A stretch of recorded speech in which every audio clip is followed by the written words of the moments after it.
The Whispering Tree by Safin, fedak. Early one morning, but late in the spring, a boy stepped outside to hear a robin sing. His yard stood vacant of birds as far as he could see, and his gaze shifted to the long-reaching branches of a very large tree. He walked up beside it and felt the hard bark that was knotted and rough and really quite dark. The leaves danced together in the brush of the breeze, and a cloud covered the sun in what seemed like a tease.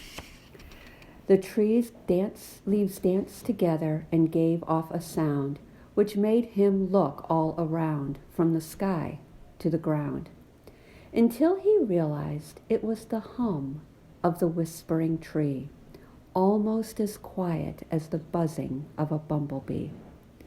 A secret it told, that old whispering tree, on how to let your imagination run free. Not sure if he heard quite what the tree had to tell, for this tree only whispers, something quite far from a yell. And that's when he saw it, and that's when he knew, as the clouds in the sky morphed in front of the blue, into a monster with big silly teeth and blueberry sky spread out beneath. And as the clouds parted, he decided to look into a deep crack, a little bark nook. A family of ants was marching in line, marching right up the rough tree's design. "This tree is just great," the little boy thought. He really could see that nature offered a lot. Later in summer, the sun brightened the sky.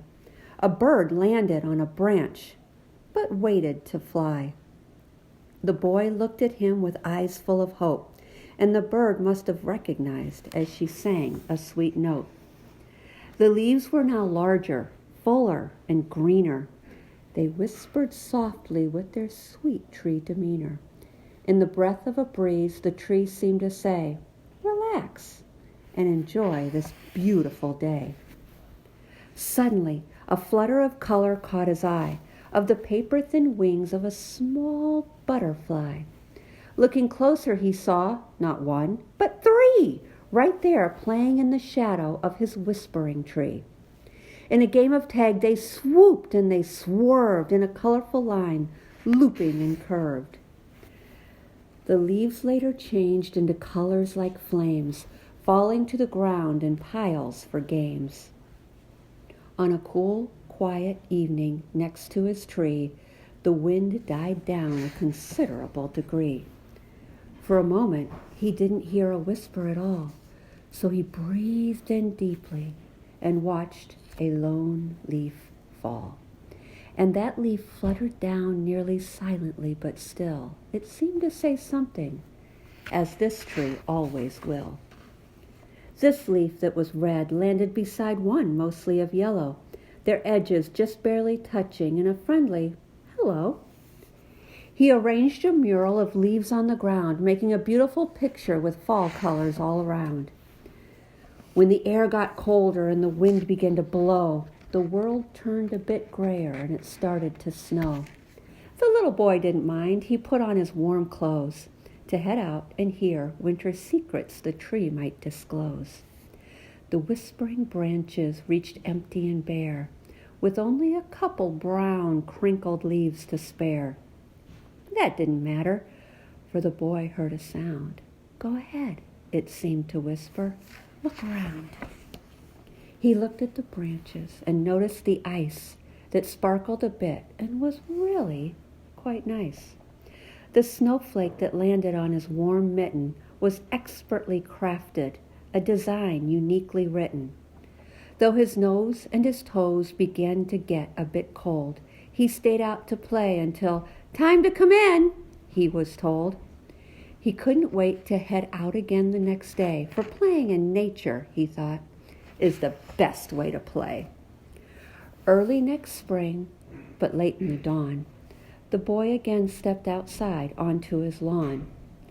The little boy wasn't as little, he surely had grown, and this time he had a hand in his own. His sister started walking and learning and talking.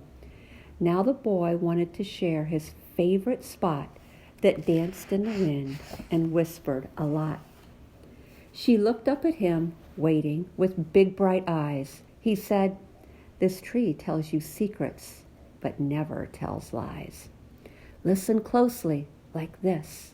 And he showed her how, as the leaves started dancing and the breeze tickled her brow. She smiled at her brother and giggled aloud, and then she pointed up at a big cloud. Shaped like a heart, it floated on by, leaving behind even more blue in the sky. Sharing this special place was the best part of all, especially with someone he loved and someone so small. The end. Or perhaps a new beginning.